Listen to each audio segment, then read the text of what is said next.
So hi everyone, welcome to the third blog. And आज मैं कुछ ऐसी बातें करूँगा जो शायद एस्पिरेंट्स को हेल्प करेगी काफ़ी।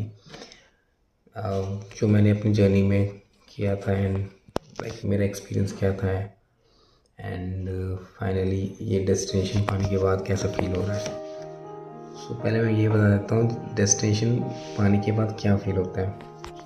सो इट्स लाइक आप उस चीज़ के लिए मेहनत कर रहे हो स्टार्टिंग से कि हाँ मेरे को ये चाहिए, मेरे को ये कॉलेज चाहिए, बट जब आपको वो मिल जाता है तो वो खुशी रहता है ऑब्वियसली स्टार्टिंग में, but suddenly it disappears because वो चीज़ हो जाता है। Like whatever you are asking from the universe, it just happen, you just got that thing and you feel like हो तो गया यार, यही तो था बस। So what I have realized is destination is beautiful, very beautiful, but सच बता रहा हूँ जो सबसे बेस्ट चीज़ है वो जर्नी ही है। Journey is life. मेरे को आज भी याद है, मैंने एक इंटरव्यू में देखा था, सुशांत सिंह राजपूत से पूछा गया था कि आपके हिसाब से क्या चीज़ इम्पोर्टेंट है, क्योंकि everyone wants to be so rich, so famous and all, but उसने एक चीज़ बहुत अच्छा बोला कि हाँ ये अच्छी चीज़ है कि हर किसी को रिच होना है, हर किसी को फेमस होना है, बट लोग ये नहीं समझ रहे कि एक बार वो मिल जाता है तो वहाँ पे कुछ नहीं है। And today I feel the same कि हाँ मेरे को मिल गया, मेरे ड्रीम कॉलेज मिल गया। आई मीन जिस चीज़ को मैंने पोस्ट किया था अपने फेसबुक, अपने इंस्टा पे एंड हैशटैग आई एम कोजी कोड़िया, आई गॉट इट। बट ठीक है, it's okay, it's over. Like ठीक है, मेरा जो डेस्टिनेशन था मेरे को मिल गया। राइट नो अभी आगे जो मेरे ड्रीम है एंटरप्रेन्योरशिप का, अब मेरा वो है और मुझे पता है वो भी एक टाइम पे पूरा हो जाएगा, but I think the journey will be the most important thing and वो आपके साथ हमेशा रहेगा, लाइफ टाइम तक आप किसी को इंस्पायर कर सकते हो। Destination will just give you happiness for few seconds और few hours, that's all, and I felt it very badly in the last one day. So this is what I realise that कि आप लोग जिस phase में हो, you are in the best phase. I know you must be preparing so hard, you must be preparing for the second time और third time और may be for the first time, and you are not aware कि कैसे होगा, क्या होगा, but everything will fall in place. Just keep hope and destination आप सबको मिलती है। जस्ट वो जो जर्नी वाली पार्ट है वो सबसे बेस्ट है। सो मेक श्योर आप वो जर्नी अच्छे से जियो एंड जिस दिन डेस्टिनेशन मिलेगा you will also feel the same कि कुछ नहीं है, बस कुछ सेकेंड्स, कुछ मोमेंट्स के लिए हैप्पीनेस रहता है, but journey is the most beautiful. I mean अब मेरे को ऐसा फील होता है कि काश मैं एक बार और वापस जाऊँ और दोबारा कैट का प्रिपरेशन करूँ एंड दोबारा वो सारा जर्नी को दोबारा जीऊँ। सो रियलाइज़ तो हो गया कि हाँ journey is life and always make sure कि आपको जो पसंद है, what ever you like, please do that thing every day, whatever, whether even if you like watching any shows, like I used to watch Tarak Mehta ka Ulta Chashma every day. These are the things which will keep you happy throughout your journey. You can sing songs if you like, you can dance, you can do anything, whatever you like, just be regular to your hobbies, because hobbies only will make you happy, and if you're happy then only you can study and do whatever you want to do. So this was a genuine honest talk what I feel. Like you have seen how happy I was in my second vlog, but right now you can see that it's okay, it's over. Like ठीक है, मिल गया। And अब next dream आता है entrepreneurship का, जो वो भी मेरे को पता है मिलेगा, और लेकिन ये जो जर्नी आज से मेरा स्टार्ट होगा और शायद 5 साल 10 साल कब मेरे को मिलता है, तो जिस दिन मिलेगा उस दिन फिर वो भी रियलाइज़ हो जाएगा अच्छा ये भी कुछ नहीं था। सो जर्नी ही सब कुछ होती है, बट हाँ जर्नी तब आपको अच्छा लगेगा बोलने में जब आपके पास डेस्टिनेशन मिलेगा। ये भी याद रखना कि आज मेरे को कोई और नहीं मिलता तो शायद मैं ये बात नहीं करता, शायद मैं बोलता यार नहीं मिल रहा, बट मिलने के बाद ही वी टॉक। सो हाँ destination is even more important. अगर आप जर्नी की बात कर रहे हो, अगर मैं अपने जर्नी की बात कर रहा हूँ, तो it's just because I have got the destination which I wanted, मेरे dream college. So yes, it is also very important at the same time, but still journey is life.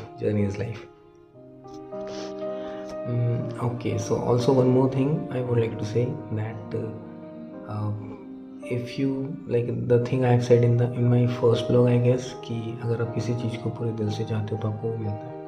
It's very true. You have to manifest, you have to attract those things whatever you want. आपको universe को बोलना होगा, आपको हमेशा वो चीज़ remind करना होगा, and what ever you want, what ever, just right it down in paper, trust me, it just it happens.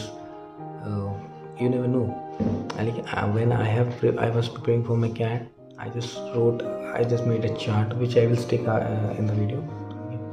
तो उसमें आप देखना कि मैंने 2 कोटेशन लिखा था लास्ट में, कि सारा खेल पलट जाएगा एक दिन के अंदर अंदर, उस एक दिन के लिए इंतज़ार करो ये वो। एंड एक था मेरा खुद का कि enjoy this beautiful journey because this never gonna come back, and I am sure तू एक बार में ही क्लियर करेगा। सो मैंने ये बस ऐसे लिखा था। था मेरे को उस समय बिलीव था कि मेरा हो जाएगा, मेरे को एक ही बार में हो जाएगा, बट मेरे को इतना नहीं पता कि सच में हो जाएगा, और मैंने बस उसको लिख दिया and I just stick it to the wall and just use to read it every day. या I use to read it every day कि अंशु तू कर जाएगा, अंशु तू कर जाएगा, अंशु, मतलब you just try to keep saying to the universe कि नहीं हो जाएगा, हो जाएगा, हो जाएगा। So that what you have to do every day. अब मेरे को अगर एंटरप्रेन्योरशिप करना है तो I have to keep talking about entrepreneurship every day. मेरे अपने माइंड में डेली एंटरप्रेन्योरशिप का एक वर्ड आना ही चाहिए, मेरे सपने में एंटरप्रेन्योरशिप का चीज़ आने ही चाहिए, तभी वो चीज़ फुलफिल होगा 5 साल या 10 साल बाद। 10 साल तो नहीं लगेगा, मेरे को पता है 6 से 7 साल में मैं कर जाऊँगा जो मेरा स्ट्रैटेजी है। तो आप सबको भी ऐसे ही करना हो। This is how law of attraction works. मैं बहुत प्रो तो नहीं हूँ इस चीज़ में, but I am trying, and मैं इस पर काफ़ी डीप रिसर्च करके अब पढ़ाई इसमें करना चाहता हूँ कि आखिर ये चल कैसे रहा है, और इस वर्क लाइक कुछ तो होगा इसमें। सो लॉ ऑफ अट्रैक्शन, अगर आपको इस चीज़ पे बिलीव है तो I think you should also do this. Even I use to say like, मैंने एक अपने फ़ोन में भी रिमाइंडर करके डाल दिया था कि don't give up Anshu, be strong, I am. So वहाँ पे भी लाइक मेरे को डेली रात में लाइक वो मैंने रिमाइंडर डाल दिया था, डेली रात में 9 या 10 बजे मेरे को वो मैसेज आता था। मतलब अगर कभी कभी मैं बहुत कम भी पढ़ता था, या फिर डिप्रेस था, या फिर कुछ भी, या फिर लग रहा था नहीं होगा इस साल, but whenever I used to see that message, फिर मन में आ जाता था कि अच्छा ठीक है, हो सकता है, you never know, may be तुम एग्ज़ाम के दिन जाओ और तुम जो भी टिक करो, इट जस्ट हैपन्स कि सारा आंसर सही हो रहा है। तुम 5 आंसर टिक करो, 5 को 5 सही है। Who knows? No one knows, no? So just have believe in yourself, keep asking from the universe, and you will get your destination definitely. If people like me can get, then आप लोग तो बहुत ही अच्छे हो, so definitely you too can. और देखते हैं कितना लंबा सफ़र होता है ये एंटरप्रेन्योरशिप का। आज ये कितना है, 13 जून, 5 बज रहा है गेस। मैं 3 बजे से भी जगा हूँ। I was just thinking all this, so this is all happens. मैं ऐसा ही हूँ कि मेरे को कभी भी रात में नींद से उठ जाता हूँ मैं, या कभी भी कुछ। सो इट्स लाइक कि you have to keep thinking about this, then only it will happen. If you really want that, कि आपको ये चाहिए, you want to manifest this thing, then you have to attract, you have to say to the universe that these are my things and how I want to achieve this. You have to keep believing God, have faith in the universe. So that's it, and that's all I want to say. All the best to all the future aspirants. Give your best, मज़े करो, ये बहुत ही अच्छा journey, आराम से पढ़ो, time निकालो quant VARC LRDI के लिए, ज़्यादा डिफ़िकल्ट नहीं है। आप देखो, आपको इक्वल मेहनत करना है। आप ये मत देखो कि आप किसी चीज़ में बहुत ज़्यादा वीक हो, आप ये सोचो कि जिसमें वीक हो उसमें किसी तरह कट ऑफ निकालना है, और जिसमें स्ट्रॉन्ग हो उसको बहुत हाई स्कोर तक ले जाना है। बहुत बच्चे होते हैं क्वांट्स में कमज़ोर होते हैं, तो ठीक है, क्वांट्स में उतना ही करो जितना कट ऑफ है। Cut off is just 80% for any category, like for general it's 80, for OBC it's 70 I guess. Sir ऐसे आपको बस 80 से ऊपर रखना है, तो एक में अगर 81 भी आता है तो कोई दिक्कत नहीं है, बाकी फिर 2 में बहुत अच्छा होना चाहिए, और नहीं तो फिर सब में इक्वल रखो, 95, 95, 95, 80, 80, 85। सो ये चीज़ होना चाहिए, ना कि ऐसा कि आप 2 में बहुत अच्छा रख रहे हो, 1 में ख़राब रख रहे हो, फिर कोई फ़ायदा नहीं है, आपको कोई भी कॉल नहीं आने वाली।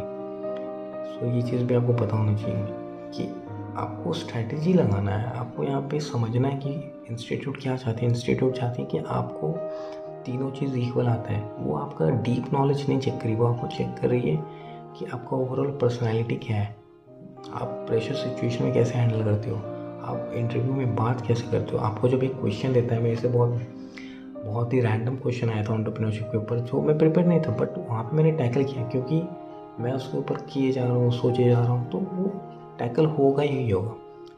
सो you have to keep thinking. और ऐसे कोई भी आप कितना भी प्रिपेयर कर लो, at the end you have to understand your mind and you have to accept it that yes, इस चीज़ से मैं बाहर निकल सकता हूँ। इसको सोचो, एनालाइज करो and you will get the answer definitely. So that's it from my side and hope कि 4th ब्लॉग में मिलते हैं। पता नहीं मैं 3rd ब्लॉग क्यों ही बना रहा हूँ, मेरे को तो लगा था मैं 3rd ब्लॉग कोई जाऊँगा तब बनाऊँगा यह सब, जब मेरा पहला जर्नी होगा, फर्स्ट डे। बट मैं बस शेयर करना चाहता था कि this is it, I got my destination, but trust me, journey is life.